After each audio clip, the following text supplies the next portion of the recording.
Bismillahirrahmanirrahim. Assalamualaikum warahmatullahi wabarakatuh. Alhamdulillahirabbil alamin. Wassalatu wassalamu ala asyrafil anbiya'i wal mursalin Sayyidina Muhammadin wa ala alihi wasahbihi ajmain, amma ba'd.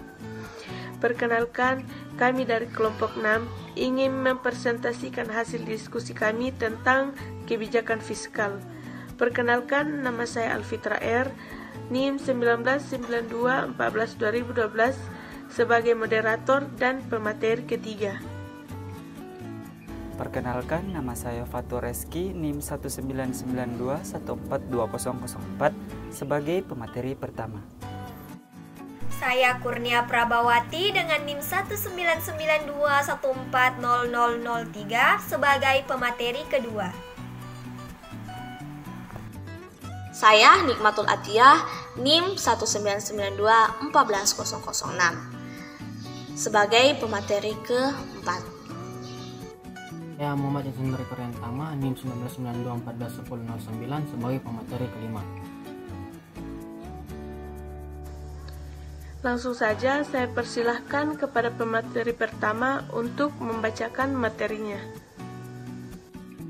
Terima kasih atas kesempatan yang telah diberikan kepada saya. Di sini saya akan membahas materi tentang kebijakan fiskal. Baik, untuk mempersingkat waktu, langsung saja bagian A, pengertian fiskal. Kata fiskal sendiri berasal dari bahasa Latin, yaitu fiscus, yaitu seorang pemegang kuasa atau keuangan pertama pada zaman Romawi kuno. Kemudian, dalam bahasa Inggris, fis berarti pembendaharaan atau pengaturan keluar masuknya uang yang ada di dalam kerajaan. Jadi, fiskal ini digunakan untuk menjelaskan bentuk pendapatan negara atau kerajaan yang dikumpulkan dari masyarakat dan oleh pemerintah negara atau kerajaan. Sedangkan menurut Kamus Besar Bahasa Indonesia, fiskal berarti berkenaan dengan pajak atau pendapatan negara. Maka dapat dikatakan bahwa kebijakan fiskal merupakan kebijakan ekonomi yang dilakukan oleh pihak pemerintah guna mengelola dan mengarahkan kondisi perekonomian ke arah yang lebih baik atau yang diinginkan dengan cara mengubah atau memperbaharui penerimaan dan pengeluaran pemerintah. B. Teori dan model. Kebijakan ekonomi makro secara garis besar dapat dibedakan menjadi kebijakan fiskal dan kebijakan moneter. Seperti juga ekonomi, dapat dibagi menjadi dua sektor, yaitu sektor real dan sektor moneter. Di Indonesia, kebijakan fiskal mempunyai dua prioritas. Prioritas yang pertama adalah mengatasi APBN dan masalah APBN lainnya. Defisit APBN dan terjadi apabila penerimaan pemerintah lebih kecil daripada pengeluarannya. Prioritas yang kedua adalah mengatasi masalah stabilitas ekonomi makro yang terkait dengan antara laju pertumbuhan ekonomi, tingkat atau laju pertumbuhan inflasi, dan jumlah kesempatan kerja atau pengangguran dan saldo neraca pembayaran. Kebijakan fiskal merujuk pada kebijakan yang dibuat pemerintah untuk mengarahkan ekonomi suatu negara melalui pengeluaran dan pendapatan atau berupa pajak pemerintah. Kebijakan fiskal berbeda dengan kebijakan moneter yang bertujuan menstabilkan perekonomian dengan cara mengontrol tingkat bunga dan jumlah uang yang beredar. Instrumen utama kebijakan fiskal adalah pengeluaran dan pajak. Contoh kebijakan fiskal yang dikeluarkan oleh pemerintah adalah yang pertama, kebijakan tentang penghasilan tidak kena pajak yang dinaikkan 10% pada awal Januari yang tertuang pada PP UU APBN 2006. Pajak ditanggung pemerintah. Yang kedua adalah subsidi BBM dan listrik. Dan yang terakhir adalah apabila perekonomian nasional mengalami inflasi, pemerintah dapat mengurangi kelebihan permintaan masyarakat dengan cara memperkecil pembelanjaan dan atau menaikkan pajak agar tercipta kestabilan lagi. Cara demikian disebut dengan pengelolaan anggaran. Demikian materi yang dapat saya sampaikan. Selanjutnya saya persilahkan kepada pemateri kedua untuk melanjutkan materinya. Terima kasih atas kesempatan yang telah diberikan. Di sini saya akan membahas materi tentang tujuan kebijakan fiskal. Nah, tujuan kebijakan fiskal ini adalah untuk mempengaruhi jalannya perekonomian. Hal ini dilakukan dengan jalan memperkecil pengeluaran konsumsi pemerintah atau dilambangkan dengan G, jumlah transfer pemerintah atau dilambangkan dengan TR, dan jumlah pajak atau TX yang diterima pemerintah sehingga dapat mempengaruhi tingkat pendapatan nasional atau Y dan tingkat kesempatan kerja atau N. Tujuan kebijakan fiskal adalah untuk mencegah pengangguran dan menstabilkan harga. Implementasinya untuk menggerakkan pos penerimaan dan pengeluaran dalam anggaran pendapatan dan belanja negara atau APBN. Adapun kebijakan fiskal yaitu sebagai sarana menggalakkan pembangunan ekonomi bermaksud mencapai tujuan yaitu yang pertama, pertumbuhan ekonomi. Pertumbuhan ekonomi yang tinggi pada suatu negara menjadi tujuan diberlakukannya kebijakan fiskal atau fiscal policy. Saat perekonomian meningkat, maka perkembangan bisnis semakin nyata dan masyarakat akan memperoleh pendapatan yang tinggi. Pendapatan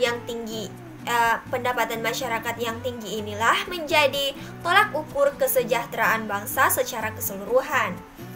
Yang kedua yaitu untuk mendorong investasi optimal secara sosial. Kebijakan fiskal bertujuan untuk mendorong investasi optimal secara sosial dikarenakan investasi jenis ini memerlukan dana yang besar dan cepat yang menjadi tanggungan negara secara serentak, berupaya memacu laju pembentukan negara. Yang ketiga yaitu mencegah pengangguran. Pencegahan terhadap terjadinya pengangguran merupakan tujuan utama dari diberlakukannya kebijakan ini. Kegagalan dalam mencapai kesempatan kerja penuh atau pengangguran akan menyebabkan tidak tercapainya tingkat pendapatan nasional yang tinggi. Yang keempat yaitu stabilitas harga. Tujuan lain dari penerapan fiscal policy adalah mempertahankan harga umum pada tingkat yang layak. Jika harga umum turun secara tajam, maka akan mendorong timbulnya pengangguran karena sektor usaha kehilangan kesempatan untuk memperoleh keuntungan. Yang kelima, tujuannya yaitu untuk menanggulangi inflasi. Kebijakan fiskal bertujuan untuk menanggulangi inflasi, salah satunya adalah dengan cara penetapan pajak langsung progresif yang dilengkapi dengan pajak komoditi. Karena pajak seperti ini cenderung menyedot sebagian besar tambahan pendapatan uang yang tercipta dalam proses inflasi. Dan yang terakhir, tujuannya yaitu untuk meningkatkan dan mendistribusikan pendapatan nasional. Kebijakan fiskal yang bertujuan untuk mendistribusikan pendapatan nasional terdiri dari upaya meningkatkan pendapatan nyata masyarakat dan mengurangi pendapatan yang lebih tinggi. Upaya ini dapat terjadi apabila investasi dari pemerintah seperti pelancaran program pembangunan regional yang berimbang pada berbagai sektor perekonomian. Lalu materi selanjutnya yaitu jenis kebijakan fiskal. Secara umum, kebijakan fiskal itu dibagi menjadi dua jenis. Yang pertama ada kebijakan ekspansif dan yang kedua ada kebijakan kontraksional. Kebijakan ekspansif adalah kebijakan jenis yang biasanya diterapkan saat negara mengalami resesi atau deflasi yang cukup serius untuk merangsang kembali pertumbuhan ekonomi. Melalui kebijakan ini, pemerintah akan melakukan penurunan pajak atau membelanjakan uang dalam jumlah besar atau bisa kedua-duanya. Yang kedua yaitu kebijakan kontraksional. Nah, kebijakan ini berbanding terbalik dengan kebijakan sebelumnya. Karena kebijakan kontraksional ini dilakukan untuk menghambat laju pertumbuhan ekonomi. Mungkin merasa aneh mengapa itu dilakukan. Karena pada dasarnya negara itu ingin laju pertumbuhan ekonomi yang tinggi dan bisa menguntungkan untuk negara. Nah, materi selanjutnya yang akan saya bawakan adalah komponen di dalam kebijakan fiskal. Nah, fiskal policy memiliki 4 komponen utama yang terdiri dari yang pertama, kebijakan perpajakan. Kebijakan perpajakan merupakan salah satu kebijakan yang diberlakukan dalam penentuan fiskal policy. Yang kedua yaitu kebijakan pengeluaran. Kebijakan yang berkaitan dengan pendapatan dan pengeluaran modal dalam negara diatur dalam kebijakan ini. Yang ketiga yaitu kebijakan investasi dan disinvestasi. Agar pertumbuhan ekonomi berada dalam keseimbangan, maka optimalisasi investasi harus ditingkatkan. Nah, ada yang terakhir yaitu pengelolaan utang dan surplus. Apabila pendapatan yang kita terima atau diterima oleh pemerintah lebih besar daripada anggaran yang dihabiskan, maka negara tersebut mengalami surplus. Nah, demikianlah materi yang dapat saya sampaikan. Selanjutnya saya persilahkan kepada pemateri ketiga untuk menyampaikan materinya. Terima kasih. Terima kasih atas kesempatannya. Langsung saja saya akan memaparkan materi tentang bentuk-bentuk kebijakan fiskal. Kebijakan fiskal itu dibedakan menjadi 2 golongan. Yang pertama, penstabil otomatik. Bentuk-bentuk sistem fiskal yang sedang berlaku yang secara otomatis cenderung untuk menimbulkan kestabilan dalam kegiatan ekonomi. Kemudian yang kedua itu kebijakan fiskal diskresioner. Langkah-langkah dalam bidang pengeluaran pemerintah dan perpajakan yang secara khusus membuat perubahan ke atas sistem yang ada, yang bertujuan untuk mengatasi masalah-masalah ekonomi yang dihadapi. Kemudian instrumen kebijakan fiskal adalah penerimaan dan pengeluaran pemerintah yang berhubungan erat dengan pajak. Dari sisi pajak, jelas jika mengubah tarif pajak yang berlaku akan berpengaruh pada ekonomi. Jika pajak diturunkan, maka kemampuan daya beli masyarakat akan meningkat dan industri akan dapat meningkatkan jumlah output. Dan sebaliknya, kenaikan pajak akan menurunkan daya beli masyarakat serta menurunkan output industri secara umum. Kemudian, peran kebijakan fiskal bagi perekonomian. Peran kebijakan fiskal dalam perekonomian dalam kenyataannya menunjukkan bahwa volume transaksi yang diadakan oleh pemerintah di kebanyakan negara dari tahun ke tahun bertendensi untuk meningkatkan lebih jelas daripada meningkatkan pendapatan nasional. Ini berarti bahwa peranan dari tindakan fiskal pemerintah dalam turun menentukan tingkat pendapatan nasional lebih besar. Itulah materi yang dapat saya paparkan. Saya persilakan kepada pemateri keempat untuk membawakan materinya. Terima kasih atas kesempatan yang telah diberikan. Di sini saya akan membahas materi tentang masalah dalam kebijakan fiskal dan dampak kebijakan fiskal. Pertama, masalah dalam kebijakan fiskal. Kebijakan fiskal seringkali menghadapi permasalahan seperti yang disebutkan, yaitu permasalahan mengenai waktu, permasalahan mengenai pertimbangan politis, permasalahan mengenai respon pelaku ekonomi, permasalahan mengenai dampak crowding out, dan yang terakhir permasalahan mengenai kondisi perekonomian dunia atau luar negeri. Selanjutnya yaitu dampak kebijakan fiskal. Ada 3 dampak kebijakan fiskal, yaitu dampak kebijakan fiskal dalam bisnis. Kebijakan fiskal terkadang juga berdampak pada operasional bisnis yang sedang kita bangun.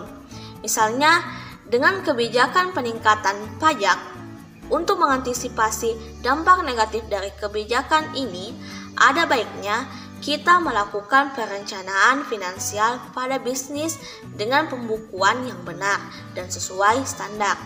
Dampak yang kedua yaitu dampak kebijakan fiskal terhadap keseimbangan pasar barang dan jasa. Kebijakan fiskal dapat menggerakkan perekonomian. karena peningkatan pengeluaran pemerintah atau pemotongan pajak mempunyai efek multiplier dengan cara menstimulasi tambahan permintaan untuk barang konsumsi rumah tangga. Begitu pula halnya apabila pemerintah melakukan pemotongan pajak sebagai stimulus perekonomian. Pemotongan pajak akan meningkatkan disposable income dan akhirnya mempengaruhi permintaan. Dampak yang ketiga yaitu dampak kebijakan fiskal terhadap perekonomian.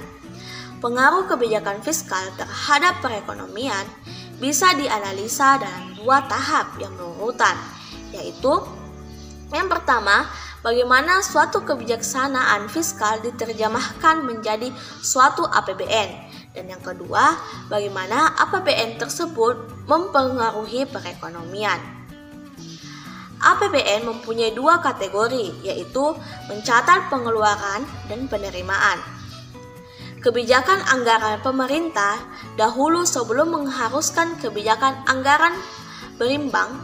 Kebijakan anggaran berimbang terjadi ketika pemerintah menetapkan pengeluaran sama besar dengan pemasukan. Namun, pada saat ini, kebijakan anggaran dapat menjadi kebijakan anggaran defisit, defisit budget, anggaran surplus, surplus budget. Demikianlah materi yang dapat saya sampaikan. Selanjutnya, saya persilahkan kepada pemateri kelima untuk menyampaikan materinya. Terima kasih atas kesempatan yang telah diberikan. Di sini saya akan membahas materi tentang J, pengaruh kenaikan harga minyak terhadap perekonomian Indonesia, dan K, policy mix, koordinasi kebijakan fiskal dan kebijakan moneter. Pertama-tama saya akan membahas materi J. Pada kurun waktu tahun 1970-an sampai dengan tahun 1980-an, naiknya harga minyak memberikan keuntungan yang relatif sangat besar kepada Indonesia. Pada kurun waktu tersebut, Indonesia ketiban pulung windfall dari kenaikan harga minyak karena pada saat itu Indonesia merupakan negara eksportir minyak.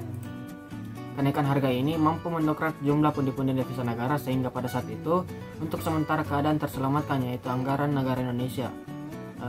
Kenaikan harga minyak memiliki pengaruh 2 sisi terhadap anggaran pemerintah. Di satu sisi meningkatkan penerimaan pemerintah dari minyak dan di sisi lainnya meningkatkan beban subsidi. Dampak yang ditimbulkan oleh kenaikan harga ini pasti akan mempengaruhi beban fiskal, yaitu defisit anggaran yang dikarenakan Indonesia hingga kini masih memberikan subsidi untuk konsumsi minyak domestik.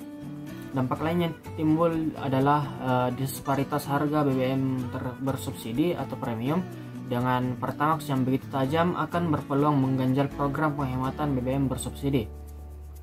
Kondisi akan semakin parah bila hal itu diabaikan karena bisa mengundang spekulasi di tengah masyarakat sehingga terjadi penimbunan BBM oleh orang-orang yang tak bertanggung jawab dengan berharap keuntungan dibalik keseruan hilangnya BBM di pasaran. Kemudian bagian K, policy mix, koordinasi kebijakan fiskal dan kebijakan moneter. Kebijakan moneter maupun kebijakan fiskal tidak dapat berjalan sendiri karena dalam praktiknya dan yang sering kali dijumpai adalah kebijakan fiskal mempunyai konsekuensi moneter sebagaimana kebijakan moneter memiliki konsekuensi fiskal. Di Indonesia, koordinasi kebijakan fiskal dan moneter semakin diperlukan setelah Bank Indonesia tidak lagi berada di bawah pemerintah. Pasca diluncurkannya Undang-Undang Nomor 23 Tahun 1999 tentang Bank Indonesia. Koordinasi fiskal dan moneter sebelum itu bukanlah suatu isu penting.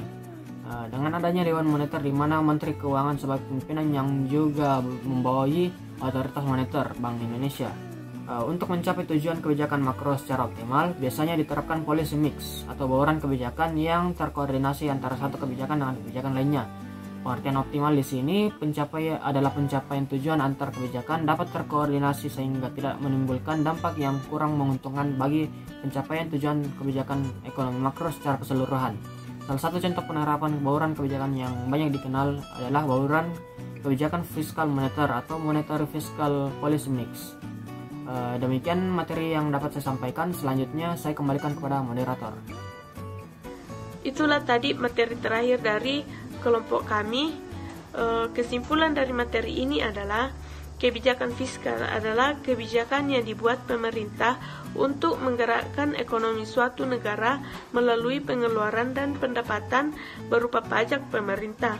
kebijakan fiskal dapat dibedakan menjadi dua golongan, yaitu penstabil otomatik dan kebijakan fiskal diskresioner.